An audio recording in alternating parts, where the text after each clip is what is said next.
Cuba Información.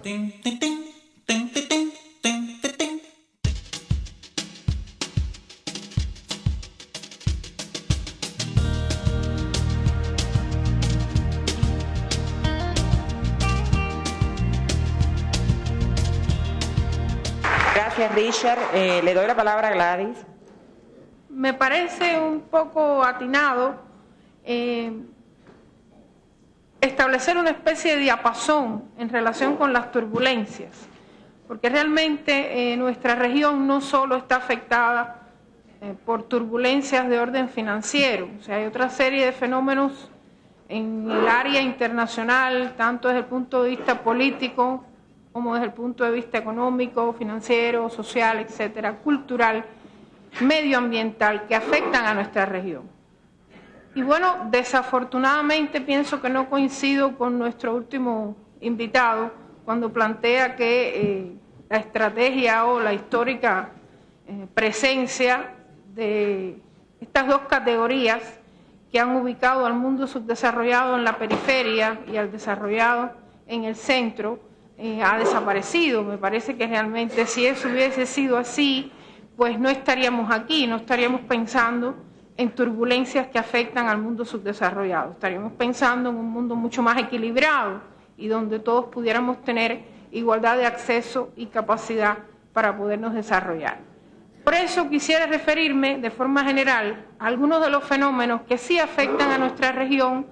En diferentes sesiones se han discutido muchos de ellos, por tanto no voy a profundizar, pero me parecía oportuno traerlos a esta mesa. Tendríamos que empezar hablando no solo de la amenaza de la recesión, sino del hecho de que la recesión se ha implantado y ya realmente se está hablando de un incremento sustancial del desempleo al interior de los Estados Unidos, posible impacto crítico en el orden de sus exportaciones e importaciones y su desempeño y evolución económica, lo que hace pensar que sí realmente nuestra región se va a ver afectada. Algunos de los colegas han presentado elementos en este sentido relacionados con la posible evolución del comercio exterior de la región si la situación se agravase, y yo coincido plenamente con esos elementos. Otros han planteado elementos relacionados con las finanzas internacionales, sobre todo con los aspectos que tienen que ver con la devaluación del dólar, fenómeno este que nos ha estado impactando no solo ahora, sino a través de mucho tiempo, pero que en época más reciente se ha acelerado su proceso, y la connotación extraordinaria que tiene el hecho de que parte de las reservas internacionales que aparecen en la región estén precisamente denominadas en esa moneda. ¿Se afectaría o no, en este caso, la región si esa situación se agrava? Me parece que está por descontada la respuesta. Otro elemento interesante en el contexto son los conflictos internacionales y políticos que rodean a nuestro mundo.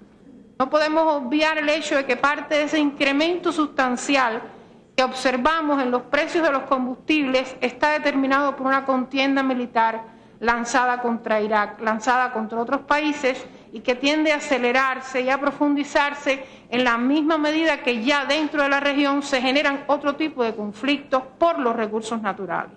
O sea, no podemos obviar esta etapa, es un elemento que se adicionaría, de hecho se adiciona ya, lo estamos viendo en el conflicto de Colombia con Ecuador, lo estamos viendo en la posible relación directa que tenga esto con el caso venezolano, y por supuesto son elementos que no pueden obviarse de la discusión. Quisiera también adentrarme en otros temas, o sea, realmente cuando oímos a algunos colegas hablar de que América Latina ha tenido un desempeño extraordinario en términos de crecimiento económico, pues nos parece que estamos en otra época, porque entonces, ¿por qué nuestra región sigue siendo la más desigual desde el punto de vista de la distribución del ingreso? ¿O por qué entonces tenemos todavía alrededor de 200 millones de pobres en la región? O un 40% de nuestra población está considerada que vive por debajo del índice de la pobreza. O sea, me parece que estamos hablando de otros temas y sí existen elementos importantes en este sentido.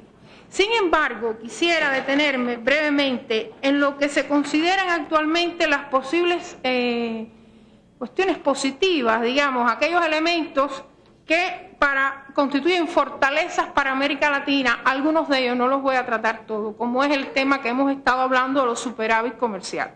el tema de los superávit comercial, que ha generado un importante contenido en términos de acumulación de reservas internacionales, el tema de que se han incrementado los precios de las materias primas y de hecho esto impacta lógicamente en esos superávit comerciales. Bueno, vamos a detenernos brevemente en este elemento porque me parece importante precisar. O sea, según documentos de la UNCTAD, en el periodo 2003-2006 es cierto que se ha producido un incremento sustancial de los precios para algunos productos básicos, específicamente minerales, metales, y simultáneamente se ha producido un incremento similar o parecido en términos de los alimentos y los productos agrícolas. O sea que muchas veces aquellos incrementos en términos de las importaciones o las exportaciones que estamos haciendo, como bien se ha relacionado aquí, en relación con minerales importantes de la región, no se van a ver compensados en términos de los incrementos de los precios de los alimentos que tiene que hacer la región y las cuentas crecen. A esto se adiciona el hecho de que se ha proclamado toda la campaña en relación con los agrocombustibles. Del año 2007 a la fecha se ha producido un incremento exponencial de muchos de los precios de los alimentos y uno de los elementos más característicos que afecta a nuestra región es precisamente el maíz. Si vamos a hablar entonces de una América Latina en la cual los efectos, digamos, positivos de todo este desempeño lleguen a sus poblaciones, tendríamos en primer lugar que sacar a México, que ha sido uno de los países que más se ha visto afectado por su TLC con Estados Unidos. Tendríamos que sacar a Centroamérica y tendríamos que sacar a algunos otros países del Cono Sur, aun y cuando muchos de ellos se han beneficiado con esas exportaciones. Pero en el balance realmente el incremento que han experimentado los precios de los alimentos es sustancial en este análisis. Simultáneamente hay otros elementos que quisiera compartir. El fenómeno de China. Podemos pensar, podemos compartir el hecho de que China haya llegado a América Latina y constituya una opción de inversión extranjera, una opción de colaboración, una opción de ampliación de las relaciones, específicamente en un contexto internacional en el cual América Latina se había visto muy marginada como consecuencia de su crisis interna, de los flujos financieros internacionales, de la colaboración, etcétera, por parte de otros agentes internacionales. Pero lo cierto es que a China también le corresponde velar por su desarrollo. ¿Por cuánto tiempo China podrá mantener esa demanda actual que genera y no atentar contra su propio desarrollo? Porque los índices inflacionarios en China también crecen. Entonces, en este sentido, valdría la pena pensar, como comentaba el colega en su intervención, si alguno de esos superávit comerciales, superávit primarios que se han acumulado, no son provocados por elementos coyunturales y que pueden estar en función de cualquier cambio, en la misma medida que se adoptan determinadas medidas de regulaciones de exportaciones o importaciones de China. Y el elemento China en América Latina es determinante. Otro importante elemento es el deterioro del nivel de vida de nuestra población. Hay veces que perdemos un tanto de vista el tema de la deuda externa. O sea, la deuda externa no se habla más porque hay 7 países en la región latinoamericana que han llevado a cabo determinadas políticas financieras, han asumido sus compromisos con el Fondo Monetario Internacional, con el Club de París y lógicamente han resuelto parte de su problema. Pero lo que no se comenta es que simultáneamente se ha producido un notable exponencial crecimiento de la deuda interna de esos países y de la región. Y esa deuda interna tiene su costo también. ¿Quiénes van a cubrir ese déficit? Precisamente nuestros pueblos.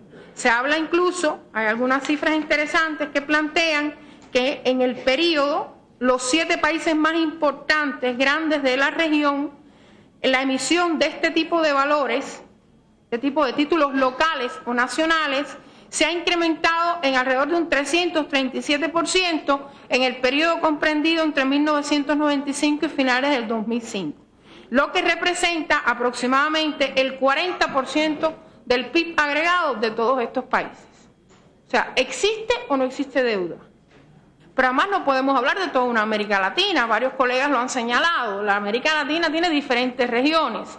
Los países que hoy se benefician de las exportaciones de estos productos básicos están fundamentalmente concentrados en el sur Y sin embargo tenemos un México, tenemos un Centroamérica, tenemos una región caribeña donde los problemas de comercialización de sus productos son severos.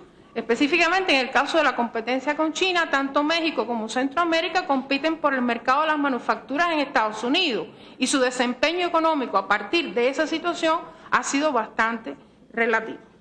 En el caso del deterioro del nivel de nuestros ciudadanos, habría que plantearse que la región sigue siendo la más desigual y que el 20% más pobre recibe menos del 10% de los ingresos totales, mientras que el 20% más rico aproximadamente entre el 50 y el 60%. Y por último, no quisiera dejar de mencionar en términos de fortalezas, porque cuando se habla de paquetes, de sugerencias, de políticas a desarrollar en la región, siempre aparece el tema del gasto público. Esto lo conocemos, forma parte de la necesidad que tiene el modelo actual de ejecutar determinadas políticas, lograr determinados objetivos a partir de una reducción sustancial del gasto público. ¿Cómo podría América Latina seguir reduciendo el gasto público destinado a sectores importantes sociales, como pueden ser América Latina, como puede ser la educación, como puede ser la salud?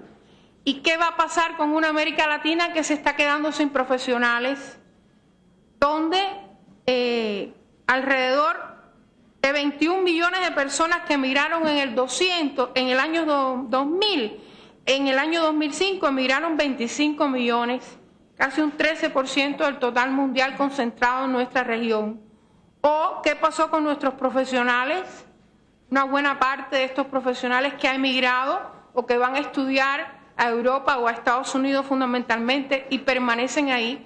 ¿Con qué potencial humano cuenta América Latina para enfrentarse a todos los procesos actuales? Pienso que debemos reflexionar sobre esto.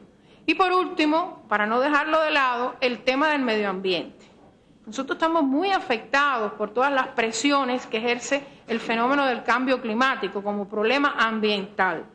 Y realmente las propias instituciones de Naciones Unidas han reconocido que ya en América Latina existen 4 regiones desde el punto de vista ambiental notablemente amenazadas. Ello sin excluir la existencia de otro tipo de fenómenos de orden político y hegemónico que afectan la biodiversidad, que afectan el control de los recursos. Quisiera dejarlo aquí, pero no quería menos que traer a esta mesa una serie de elementos que colocan a nuestra región en una situación muy precaria para enfrentar cualquier tipo de turbulencia internacional. Muchas gracias.